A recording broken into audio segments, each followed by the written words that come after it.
Mr. Derek O'Brien, take your seat. You are challenging the chair. इन आंसुओं का हिसाब कौन दे? इस बेहिसाब दर्द की दवा किसके पास है? One second. No, one second.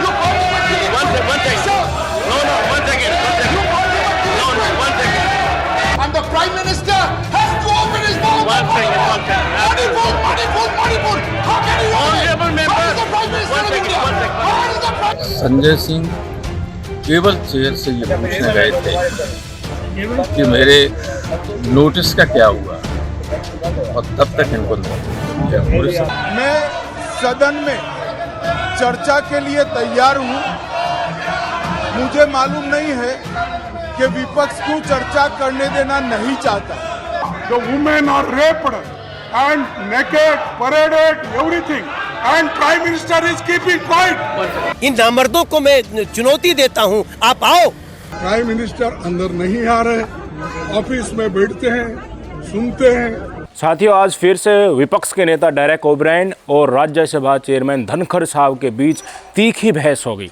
दरअसल सत्ताधारी पार्टी के नेताओं ने भी और विपक्ष के पार्टी के नेताओं ने भी नोटिस दिए थे और सरकार से कहा था, जो चेयरमैन साहब हैं उनसे कहा था कि हम इस मुद्दे पर चर्चा चाहते हैं, आप कृपया इसके ऊपर चर्चा कीजिए।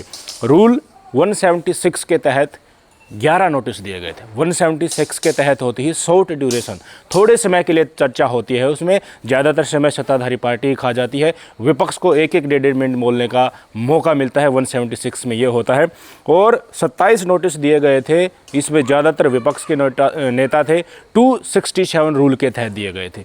तो जो नोटिस दिए गए थे रूल 176 के अंतर्गत 11 नोटिस जो दिए गए थे, वो सारे के सारे नोटिस एनडीए सरकार में जो यानी बीजेपी है और बीजेपी के गठबंधन वाली पार्टियां हैं उनके नेताओं ने वो नोटिस दिए थे। तो ये 11 नोटिस रूल 176 के तहत दिए गए थे।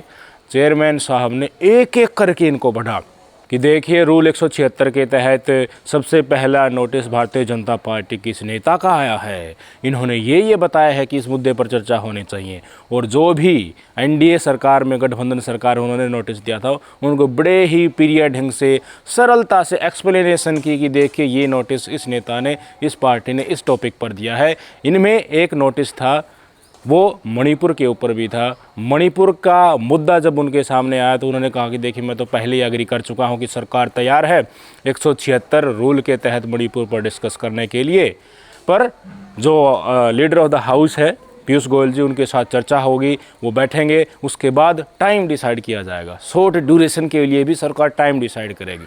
वहीं जब 27 नोटिस 267 के तहत विपक्ष के नेताओं ने दिए थे कि अभी तुरंत सारा बिजनेस सस्पेंड करके तमाम काम धमाम एक तरफ रख के आप मणिपुर के मुद्दे पर चर्चा कीजिए, 27 नोटिस दिए गए थे।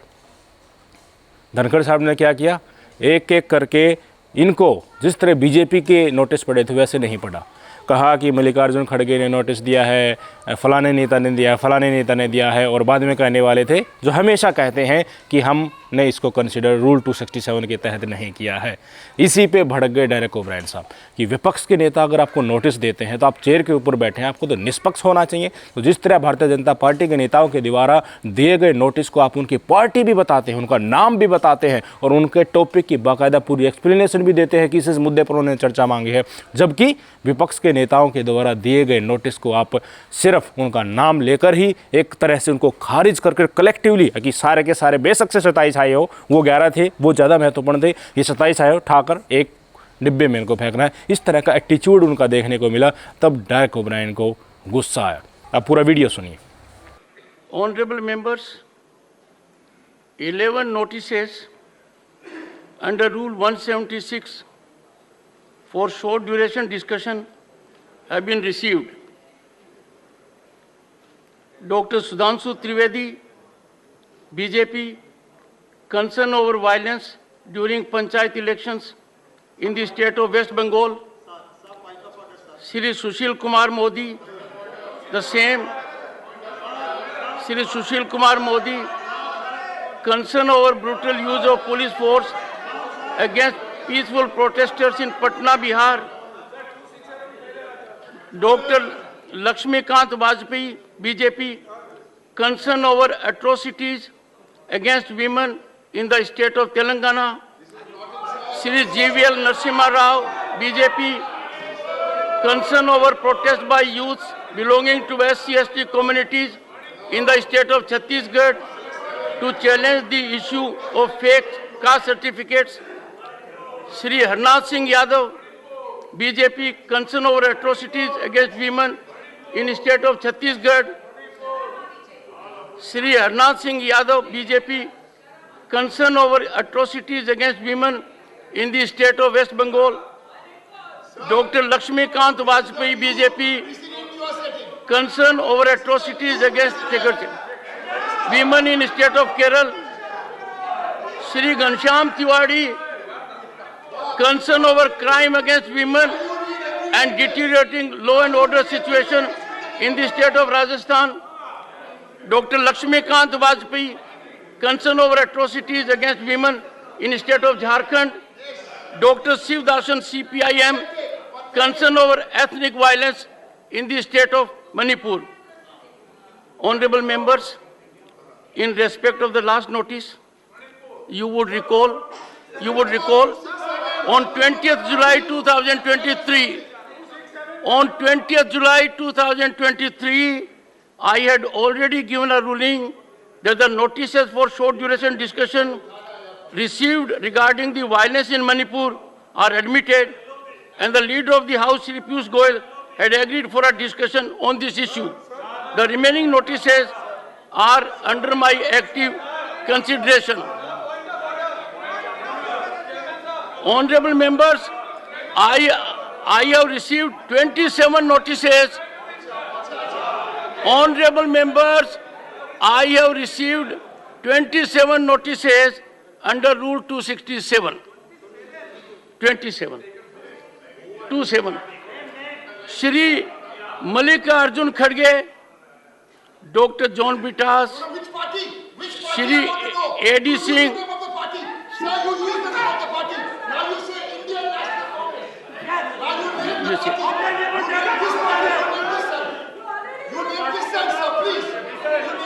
Take your seat. Take your seat first. No. Mr. Derek O'Brien, take your seat. You are challenging the chair.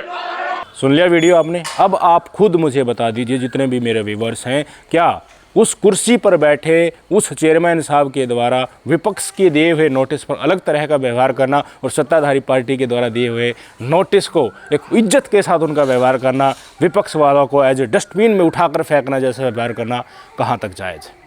वो तो कहते हैं कि मैं तो निष्पक्ष रहता हूँ, मैं सबको समय देता हूँ, मैं तो सबके लिए एक जैसा हूँ। पर आज संजय सिंह को क्यों सस्पेंड कर दिया? संजय सिंह ने खुद अपने बाहर जब वो आए थे, उन्होंने कहा कि मैं बार बार कह रहा था रूल 267 के तहत पूरा एक्सप्लेनेशन पूरे समय के साथ सारे बिजनेस को सस्पेंड करके एक विस्तारित चर्चा मणिपुर मुद्दे पर होनी चाहिए, जिससे सच का सच और झूठ का झूठ सब कुछ पानी की तरह साफ हो जाए। पर नहीं सुना, बार बार अनुरोध करने के बाद भी विपक्ष के नेताओं को जो मौजूदा बिजनेस चल रहा है उसमें भी थोड़े समय के लिए बोलने दिया गया, तो भी उन्होंने जैसे ही मणिपुर का जिक्र वो करते थे तो उनका माइक बंद कर देते थे। संजय सिंह ने कहा कि मैं पास गया कुर्सी की। मैंने कहा कि देखिए चेयरमैन साहब, मणिपुर का मुद्दा बहुत ज़रूरी है, वहाँ पर बहुत अत्याचार हो रहे हैं। भारतीय सेना से रिटायर्ड सूबेदार साहब की पत्नी के साथ इस तरह की हरकत करा दी गई कि उनको वस्त्र उतार कर नंगा घुमाया जा रहा है।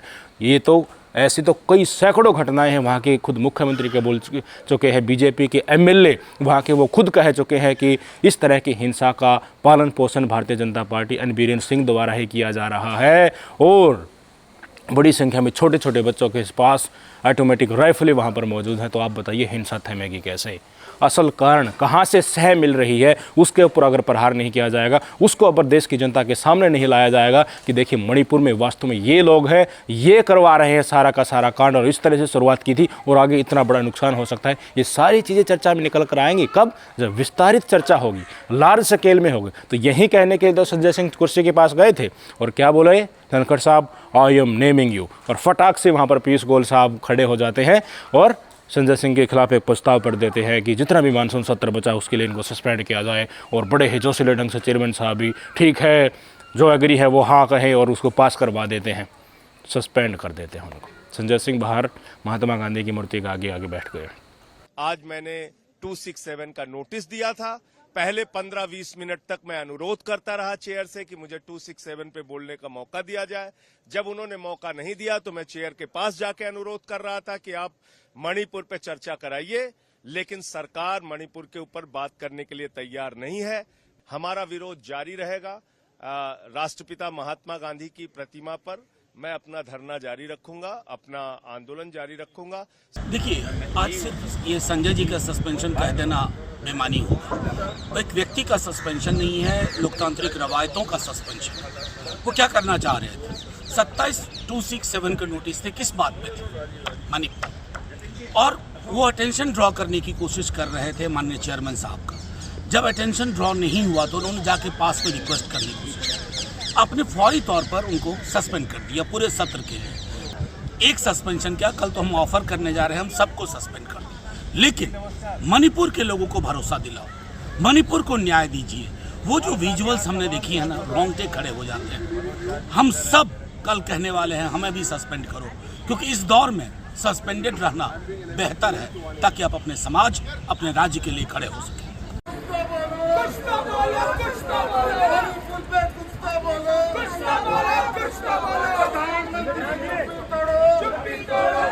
आसमान तो नहीं टूट पड़ेगा ना, आसमान तो नहीं फट जाएगी अगर प्रधानमंत्री आके मणिपुर की जो हालत है उसके गंभीरता को देखते हुए तो बोले कि प्रियंका जी जो है खोपचे में है, तो मैं इनसे पूछना चाहती हूँ कि वो प्रधानमंत्री क्यों खोपचे में घुसे हुए हैं?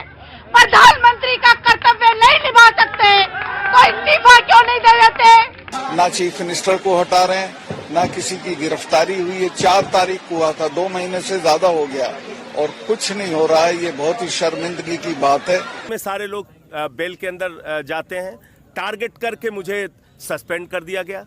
ये क्या तरीका है? ये कौन सी डेमोक्रेसी है? विपक्षी गठबंधन ने बड़ा जोरदार प्रदर्शन किया है संसद भवन के बाहर ही। मल्लिकार्जुन खड़गे ने बड़ा ही साफ तरीके से कहा है कि संसद के बाहर प्रधानमंत्री जी बयान देकर अपने वापस ऑफिस में बैठ जाते हैं, जाकर संसद के अंदर क्यों नहीं आ रहे? क्यों अमित शाह को भाषण देना पड़ रहा है? क्यों राजनाथ सिंह को भाषण देना पड़ रहा है? क्यों संसदीय कार्य मंत्री को भाषण देना पड़ रहा है? क्यों नेता सदन को भाषण देना पड़ रहा है कि हम चर्चा के लिए तैयार हैं? क्यों चेयरमैन साहब और लोकसभा स्पीकर कह रहे हैं कि हम भाषण इस पर मणिपुर मुद्दे पर चर्चा करने के लिए तैयार है? पर सत्ता का जो मुखिया है प्रधानमंत्री मोदी साहब, केंद्र सरकार में जिसको इस देश की जनता ने बैठाया है, वो खुद छाती पीट कर कहते थे 140 करोड़ जनता का मेरा साथ है। तो वो आज 140 करोड़ जनता प्रधानमंत्री मोदी के मुख से सुनना चाहती है कि मणिपुर में क्या हो रहा है और इसके लिए आप क्या कर रहे हैं। इसके ऊपर चर्चा सदन में क्यों नहीं होने दे रहे? पीठ पीछे गुपचुप तरीके से पर्दे के पीछे क्या हुआ है जिसके कारण मणिपुर में आज ये स्थिति बन चुकी है, उसके ऊपर विस्तारित रूप से चर्चा होगी, तभी चीज़ें सामने आएंगी। अगर प्रधानमंत्री मोदी साहब अपने निवास से निकलकर आकर ऑफिस में बैठ जाते हैं, ऑफिस से संसद भवन में नहीं आते हैं, तो ये किस तरफ इशारा करता है? मल्लिकार्जुन खड़गे ने ये भी कहा कि राजनाथ सिंह मुझे फ़ोन करके बता रहे हैं कि ऐसी स्थिति है, ये इस तरह से स्थिति को कंट्रोल करने के लिए काम चल रहा है। वहीं बात मोदी साहब संसद में क्यों नहीं आ रहे? वो तो कह रहे थे कि मेरे साथ मेरे देश की जनता का एक एक आदमी है। तो फिर उस देश की जनता को आज बताने में क्या गुरेज है? आप बताइए, आपके साथ पूरा देश है। तो मल्लिकार्जुन खड़गे ने बड़े ही सख्त लहजे में ये बात कही, आप सुन लीजिए। क्या चल रहा है हम दुनिया को बता देंगे यहाँ सदन के ओर से, लेकिन प्राइम मिनिस्टर अंदर नहीं आ रहे, ऑफिस में बैठते हैं, सुनते हैं। और आज एक नई बात, मुझे हमारे डिफेंस मिनिस्टर ने भी मुझे भी फोन किया था, सभी अपोजिशन लीडर को, बालू साहब को किया था, बंडोपाध्याय जी को किया था और हमारे सभी दोस्तों को भी किया था। लेकिन हम उनको यही बोले, भाई क्या होने वाले हैं? प्राइम मिनिस्टर आकर अंदर अगर स्टेटमेंट करे, उस स्टेटमेंट में हम पूरे लोग बहस करेंगे और बहस करने के बाद जो भी फैसला होगा देखेंगे। और 267 ये महत्व का है, क्योंकि 267 में 1 घंटा, 2 घंटे, 4 घंटे, आधा दिन, एक दिन भी बहस चल सकता है।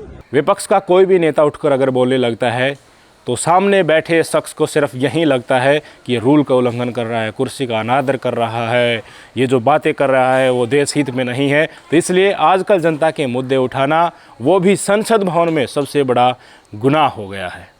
डेरेक ओब्रायन के साथ पहले भी बहस हो चुकी है, जब उन्होंने कहा था कि प्रधानमंत्री मोदी को संसद में यहाँ पर मणिपुर पर अपना मुंह खोल देना चाहिए। तो यही चेयरमैन साहब हैं, इन्होंने रिकॉर्ड चेक करवा के पीएम और मणिपुर शब्द हटा दिए इस भाषण से। इसमें क्या गलत है कि प्रधानमंत्री मोदी साहब को संसद में आकर मणिपुर पर अपना मुंह खोलना चाहिए? क्या ये असंसदीय शब्द हैं? इसमें उनको खोलना चाहिए मुंह, उनको नहीं देनी चाहिए देश की जनता को एक्सप्लेनेशन? पर भारतीय जनता पार्टी के लोग, संसद में बैठे लोग ये समझते हैं कि इस देश की जनता बेवकूफ़ है, हम जो करेंगे वहीं इस देश की जनता सच मान लेगी, क्योंकि हमने इतना विभाजन पैदा कर दिया है। जो रीढ़ थी इस देश की जनता को, उसको हमने हमारी गोदी मीडिया और पालतू गुर्गों के सहारे धर्म की पट्टी और जातिवाद की पट्टी बनाकर उदासीनता, उनकी संवेदनशीलता बिल्कुल से हमने ख़त्म कर दी है। तो कोई उठकर खड़ा नहीं होगा। देश की जनता को बिल्कुल मूर्ख और मंदबुद्धि भारतीय जनता पार्टी के लोग लेकर चल रहे हैं। तभी बिल्कुल डंके की चोट पर विपक्ष के नेताओं को सस्पेंड कर दे रहे हैं पूरे के पूरे बाकी बचे संसद के टेन्योर के लिए। मल्लिकार्जुन खड़गे विपक्ष के नेता हैं, वो कुछ बोलने के लिए खड़े होते हैं तो उनको ही रूलिंग पढ़ाने लग जाते हैं कि देखिए यहाँ 267 में ये लिखा हुआ है।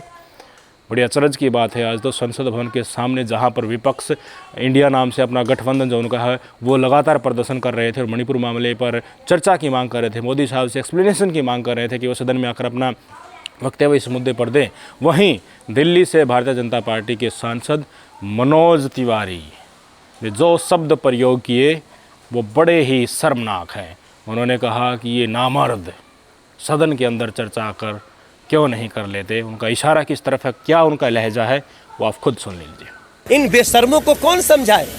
हम तो चर्चा चाहते हैं जी, चल रहे हैं अंदर चर्चा करने के लिए, ये आए। इन नामर्दों को मैं चुनौती देता हूँ, आप आओ। यही है भारतीय जनता पार्टी की सच्चाई। पता नहीं किस किस चरित्र के कितने तरह, कोई तो जुबान से इतना गंदा है, कोई चरित्र से इतना गंदा है, कोई ब्रजभूषण है, कोई मनोज तिवारी है, कोई कपिल मिश्रा है, कोई दंगा करा रहा है तो कोई धर्म के नाम पर लड़ा रहा है, कोई जाति के नाम पर लड़ा रहा है, कोई पूरे समुदायों को ही लड़ा रहा है, कोई विपक्ष को ही अपने रास्ते से हटाने के लिए चला रहा है। भांति भांति प्रकार की जितनी कुरीतियों वाले लोग होते हैं वो इस भारतीय जनता पार्टी में भरे पड़े हैं। तो ये इस देश के समाज के लिए कितने हानिकारक है वो आप डिसाइड कर लीजिएगा। नमस्कार।